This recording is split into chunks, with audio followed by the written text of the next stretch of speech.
added my name, and I declare my interest as co-chair of the National Police Ethics Committee. Before turning to the amendment, may I follow other noble lords by recording the deep gratitude of myself and indeed many in the Church for the wisdom and friendship of Lord Cormac. On behalf of both the party he served and the Church he loved, and over so many decades, Patrick wonderfully embodied that concept of critical friend, which is so vital to the functioning of all institutions. We were all better for his wisdom and friendship, and we all learned much from his challenges.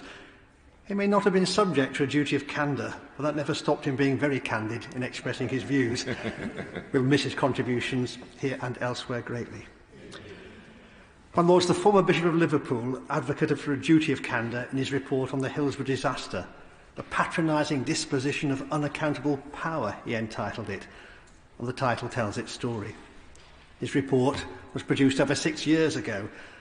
A duty of candour was finally contained in the College of Policing's Code of Practice for Ethical Policing in the last 2 months, for which I and many others are deeply grateful. The amendment tabled by the noble Lord Ponsonby would require public authorities, public servants and officials to undertake a duty of candour. By placing a general duty of this nature on a statutory footing, the participation of bereaved people and survivors in the justice system will be enhanced. Inquests describe what they call an endemic culture of delay, denial and institutional defensiveness from public authorities and private corporations that bear responsibility for the health and safety of the public. We don't always get it right in the Church either.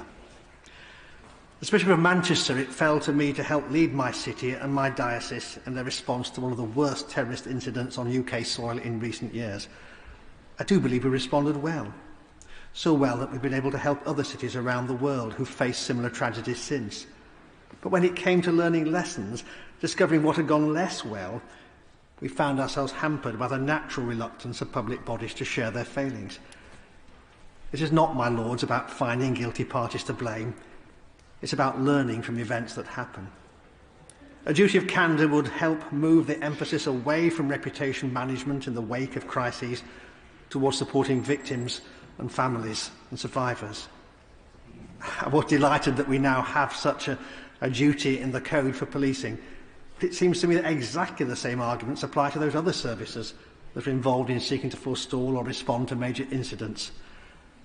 So, my Lords, I contend it's not enough for just the College of Policing to introduce this duty, although that is indeed a very welcome step. We do need a more general duty, one that extends to a far wider range of public bodies.